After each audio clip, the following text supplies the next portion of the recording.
آج ایک موت نہ مانگو اور بہت سی موتیں مانگو۔ موت سے بھی نا امید ہو جائیں گے، عذاب میں تخفیف بھی نہیں ہوگی، ہر طرف آگ، اوپر نیچے دائیں بائیں آگے پیچھے آگ، کھانا بھی آگ، پانی بھی آگ، لباس بھی آگ، بستر بھی آگ، جوتے بھی آگ، آگ ہی کے طوق، آگ ہی کی زنجیریں، آگ ہی کے کوڑے، آگ ہی کے گرز، چیخیں گے، چلائیں گے، پکاریں گے، معذرت کریں گے، مگر سب بے سود۔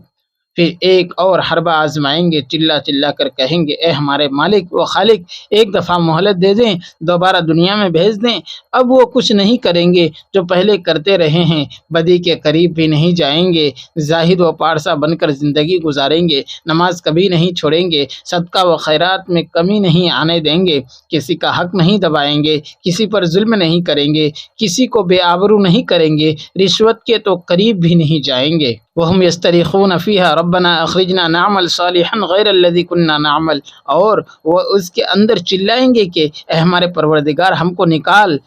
اب ہم اچھے کام کریں گے برخلاف ان کاموں کے جو کہ کیا کرتے تھے۔ عجیب مزاج، یہ بھی انسان کی فطرت اور اس کا عجیب مزاج ہے کہ جب مصیبت پڑتی ہے تو اللہ سے بڑے وعدے کرتا ہے، مگر جب وہ مصیبت ٹل جاتی ہے تو اپنے وعدوں اور معذورتوں کو یکر فراموش کر دیتا ہے۔ ایک دیہاتی کسان کا مشہور واقعہ ہے کہ قحط سالی تھی، بارش نہیں ہو رہی تھی، اس کی زمین بنجر پڑی تھی، غلے کا ایک دانہ بھی نہیں اگتا تھا۔ اس نے سوچا اللہ سے معاملہ کر کے دیکھتے ہیں، شاید میرا مسئلہ حل ہو جائے۔ اس نے بڑے خشوع خضوع سے نماز پڑھی، توبہ کی، لمبی دعا کی اور اللہ سے وعدہ کیا کہ اگر تو نے بارش برسا دی اور میری بنجر زمین کو سرسبز کر دیا تو جتنا غلہ ہوگا اس کا چوتھائی حصہ تیری رضا کے لیے صدقہ کروں گا۔ یہ عجیب بات ہے کہ بعض لوگ جو کسی کام کی خاطر نظر مانتے ہیں تو ان کی سوچ کچھ اس طرح کی ہوتی ہے کہ اے اللہ تو میرا کام کر دے اور میں 10 رکعتیں پڑھ کر یا 3 روزے رکھ کر یا کچھ صدقہ خیرات کر کے تیرا کام کر دوں گا۔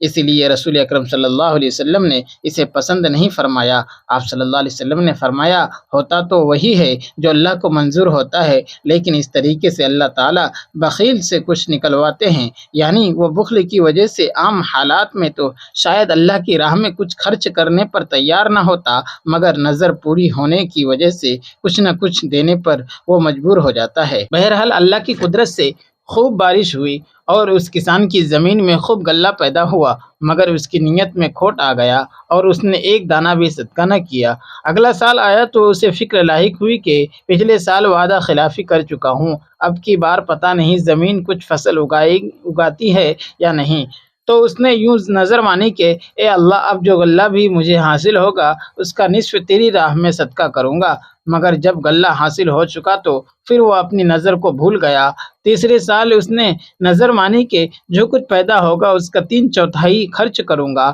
گویا اپنی ناقص سوچ کے مطابق وہ اپنے سابقہ جرم کی تلافی کے لیے ریٹ بڑھاتا جاتا تھا، مگر اس بار بھی اسے نظر پوری کرنے کی توفیق نہ ملی۔ چوتھے سال اس نے بڑے جوش کے ساتھ نظر مانی کہ اے اللہ اس فضل سے جو کچھ بھی حاصل ہوگا وہ سب تیرا ہوگا، میں اپنے گھر میں ایک دانہ بھی لے کر نہیں جاؤں گا۔ مگر جب مسئلہ حل ہو گیا، غلہ وافر مقدار میں پیدا ہو گیا تو وعدوں اور معذورتوں کو بھول گیا اور سارا غلہ گدھوں پر لاد کر گھر کی طرف روانہ ہو گیا۔ راستے میں کوئی ندی تھی، وہاں سے اس کے گدھے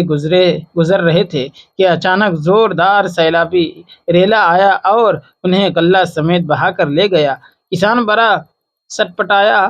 ایک دم چیخ کر کہنے لگا او خدایا اپنا غلہ بے شک لے جا، مگر میرے گدھے تو مجھے واپس کر دے۔ تو انسان کا یہ مزاج اور اس کی یہ فطرت ہے کہ مصیبت پڑتی ہے تو اسے اللہ یاد آتا ہے اور پھنس جاتا ہے تو بڑے وعدے کرتا ہے۔ دوستو ویڈیو کے آخر میں آپ سے گزارش ہے، اگر ویڈیو پسند آئی ہو تو ویڈیو کو لائک کیجیے اور چینل کو ضرور سبسکرائب کیجیے۔